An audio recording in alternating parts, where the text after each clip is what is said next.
ಇನ್ನು ಮೈಸೂರು ಮೂಡಾ ಸೈಟ್ ಹಂಚಿಕೆ ಹಗರಣದಲ್ಲಿ ಮುಖ್ಯಮಂತ್ರಿ ಸಿದ್ದರಾಮಯ್ಯನವರ ಪತ್ನಿ ಪಾರ್ವತಿ ಅವರಿಗೆ ಬಿಗ್ ರಿಲೀಫ್ ಕೊಟ್ಟಿದೆ ಸುಪ್ರೀಂ ಕೋರ್ಟ್.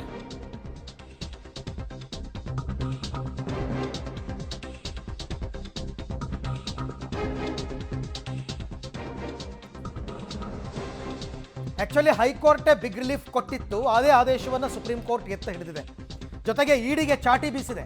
ರಾಜಕೀಯ ಹೋರಾಟದಲ್ಲಿ ಇಡಿ ಬಳಕೆ ಬೇಡ, ಮತದಾರರ ಮುಂದೆ ನಿಮ್ಮ ರಾಜಕೀಯ ನಡೀಲಿ, ಕೋರ್ಟಲ್ಲ, ಇದರಲ್ಲಿ ನಿಮ್ಮನ್ನು ಯಾಕೆ ಬಳಸ್ಕೊಳ್ತಾ ಇದೆ ಅಂತ ತುಂಬಾ ಕಠಿಣ ತೀಕ್ಷ್ಣ ಪದಗಳಲ್ಲಿ ಇಡಿಯನ್ನ ಸುಪ್ರೀಂ ಕೋರ್ಟ್ ತರಾಟೆಗೆ ತಗೊಂಡಿದೆ ಇವತ್ತಿನ ಪ್ರಕರಣದಲ್ಲಿ.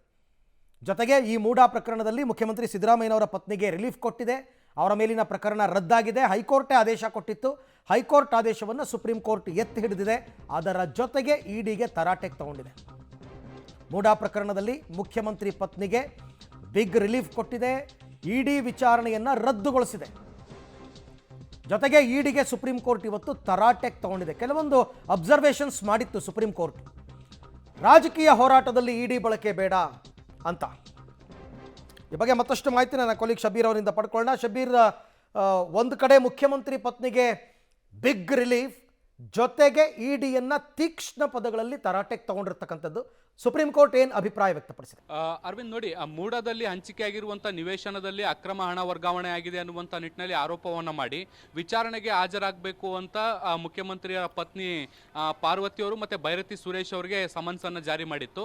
ಈ ಸಮನ್ಸನ್ನು ಪ್ರಶ್ನೆ ಮಾಡಿ ಹೈಕೋರ್ಟ್ಗೆ ಅರ್ಜಿ ಸಲ್ಲಿಸಿದಂಥ ಸಂದರ್ಭದಲ್ಲಿ ಹೈಕೋರ್ಟ್ ಕೂಡ ಈ ಸಮನ್ಸನ್ನು ವಜಾ ಮಾಡುವಂಥ ಕೆಲಸವನ್ನು ಮಾಡಿತ್ತು.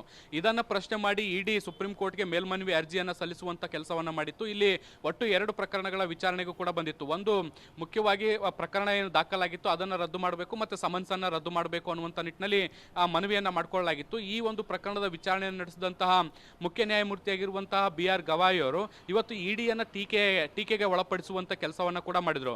ಮುಖ್ಯವಾಗಿ ಈ ಒಂದು ಪ್ರಕರಣ ಏನು ದಾಖಲಾಗಿತ್ತು ಅದನ್ನು ರದ್ದು ಮಾಡುವಂಥ ಕೆಲಸವನ್ನು ಮಾಡಿತು. ಇಡಿ ಸಲ್ಲಿಸಿದಂಥ ಮೇಲ್ಮನವಿ ಅರ್ಜಿಯನ್ನು ವಜಾ ಮಾಡುವಂಥ ಕೆಲಸಗಳು ಒಂದು ಮಾಡೋ ಮೂಲಕ CM ಪತ್ನಿ BM ಪಾರ್ವತಿಯವರು ಮತ್ತು ಬೈರತಿ ಸುರೇಶ್ ಅವರಿಗೆ ಬಿಗ್ ರಿಲೀಫ್ ಅನ್ನು ಕೊಡುವಂಥ ಕೆಲಸವನ್ನು ಒಂದು ಮಾಡಿದರೆ, ಮತ್ತೊಂದು ಕಡೆಗೆ ಇಡಿಗೆ ತೀಕ್ಷ್ಣವಾಗಿ ಚಾಟಿ ಏಟನ್ನು ಬೀಸುವಂಥ ಕೆಲಸವನ್ನು ಮಾಡಿದೆ.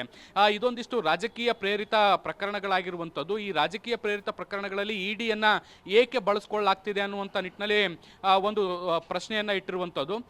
ಸಾಕಷ್ಟು ತೀವ್ರವಾದಂಥ ತರಾಟೆಗೆ ತೆಗೆದುಕೊಳ್ಳುವಂಥ ಕೆಲಸವನ್ನು ಕೂಡ ಸುಪ್ರೀಂ ಕೋರ್ಟ್ ಮಾಡಿತು.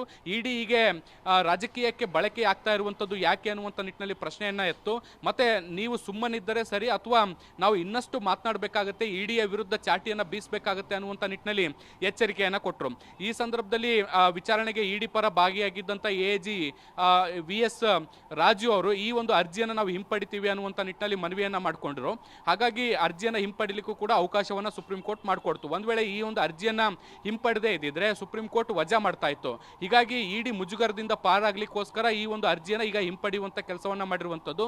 ಅಲ್ಲಿಗೆ ಮೂಡ ವಿಚಾರಕ್ಕೆ ಸಂಬಂಧಪಟ್ಟಂತೆ CM ಪತ್ನಿಯ ವಿರುದ್ಧ ಕೇಳಿಬಂದಂಥ ಆರೋಪಗಳು ಮತ್ತೆ ಬೈರತಿ ಸುರೇಶ್ ಅವರ ವಿರುದ್ಧ ಕೇಳಿಬಂದಂಥ ಆರೋಪಗಳಿಗೆ ಬಿಗ್ ರಿಲೀಫ್ ಸಿಕ್ಕಂತಾಗಿರುವಂಥದ್ದು. ಮತ್ತೆ CM ಸಿದ್ದರಾಮಯ್ಯ ಅವರಿಗೆ ಇದು ದೊಡ್ಡ ರಾಜಕೀಯ ಗೆಲುವು ಕೂಡ ಆಗಿರುವಂಥದ್ದು. ಫೈನ್, ಥ್ಯಾಂಕ್ ಯು ಶಬೀರ್, ತಮ್ಮೆಲ್ಲ ಮಾಹಿತಿಗೆ ಧನ್ಯವಾದ. ಮುಜುಗರದಿಂದ ಪಾರಾಗದಕ್ಕೆ ಅರ್ಜಿ ವಾಪಸ್ ತಗೋತಾರೆ ಅಂತ ಒಂದು ಕಡೆ ಆದರೂ ಕೂಡ ಮುಜುಗರ ಆಗಿದೆ ಜಾರಿ ನಿರ್ದೇಶನಾಲಯಕ್ಕೆ. ಅದೇ ಮಾತನ್ನೇ ಆಡಿರ್ತಕ್ಕಂಥದ್ದು ಇವತ್ತು ಸುಪ್ರೀಂ ಕೋರ್ಟ್. ನಮ್ಮನ್ನು ಇನ್ನಷ್ಟು ಬಾಯಿ ತೆಗೆಯೋದಕ್ಕೆ ಬಿಡಬೇಡಿ, ಆ ಪರಿಪ್ರಮಾಣದಲ್ಲಿ ಸಿಟ್ಟನ್ನು ಹೊರಹಾಕಿದೆ ಸುಪ್ರೀಂ ಕೋರ್ಟ್ ಇಡಿ ವಿಚಾರದಲ್ಲಿ. ಹಾಗಾಗಿ ಈಗ ಇಡಿ ಅವರು ಮುಂದೇನು ಮಾಡ್ತಾರೆ ಅಂತಕ್ಕಂಥದ್ದು ಈಗ ಸ್ಪಷ್ಟ. ವಂದನೆಗಳನ್ನು ಇವತ್ತು ಸಂವಿಧಾನಕ್ಕೆ ಮತ್ತು ನಮ್ಮ ಸುಪ್ರೀಂ ಕೋರ್ಟ್ಗೆ ನನ್ನ ವಂದನೆಗಳನ್ನು ಮತ್ತೊಮ್ಮೆ ನಾನು ನಿಮ್ಮ ಮುಖಾಂತರ ಹೇಳಲಿಕ್ಕೆ ಬಯಸ್ತಾ ಇದ್ದೀನಿ. ದೊಡ್ಡ ಮಟ್ಟದ ಜಯ ಸಿಕ್ಕಿದೆ ಸರ್ ಮೂಡಾ ಪ್ರಕರಣದಲ್ಲಿ. ದೊಡ್ಡ ಮಟ್ಟದ ಜಯ ಅನ್ನೋದಕ್ಕಿಂತ ನ್ಯಾಯಕ್ಕೆ ಸಿಕ್ಕಂಥ ಜಯ ಅಂತ ಈ ಸಂದರ್ಭದಲ್ಲಿ ಹೇಳಬೇಕಾಗ್ತದೆ. ನಾನು ಮುಂಚೆಯಿಂದನೂ ನೀವೆಲ್ಲ ಕೇಳಿದಾಗೂ ನಾನು ಹೇಳಿದ್ದೆ, ನಮ್ಮ ನ್ಯಾಯಾಲಯದಲ್ಲಿ ನಮಗೆ ನ್ಯಾಯ ಸಿಗ್ತದೆ. ನ್ಯಾಯಾಲಯ ಅನ್ನೋದು ನಮಗೆ ದೇವರಿಗೆ ನಮ್ಮ ರಾಜ್ಯದ, ನಮ್ಮ ದೇಶದ ಸಂವಿಧಾನ. ಇವತ್ತು ಡಾಕ್ಟರ್ ಅಂಬೇಡ್ಕರ್ ಅವರ ಸಂವಿಧಾನ ಏನು ಕೊಟ್ಟಿದ್ರು ಆ ಸಂವಿಧಾನದ ಪ್ರಕಾರ ಯಾವುದೇ ಮೋಸ, ಕೆಟ್ಟ ಕೆಲಸಗಳಿಗೆ ಮಾನ್ಯ ಕೋರ್ಟ್ ಅಂಕುಶ ಆಗ್ತದೆ. ನ್ಯಾಯಮೂರ್ತಿಗಳು ನ್ಯಾಯವನ್ನು ಕೊಡ್ತಾರೆ ಅಂತ ನಾನು ಏನು ಅಂದ್ಕೊಂಡಿದ್ದೆ ಅದು ಇವತ್ತಾಗಿದೆ. ಆದ್ದರಿಂದ ನಾನು ಈ ಸಂವಿಧಾನಕ್ಕೆ ಮತ್ತು ನಾನು ನ್ಯಾಯಮೂರ್ತಿಗಳಿಗೆ ಯಾವತ್ತೂ ಆಭಾರಿಯಾಗಿದ್ದೀನಿ.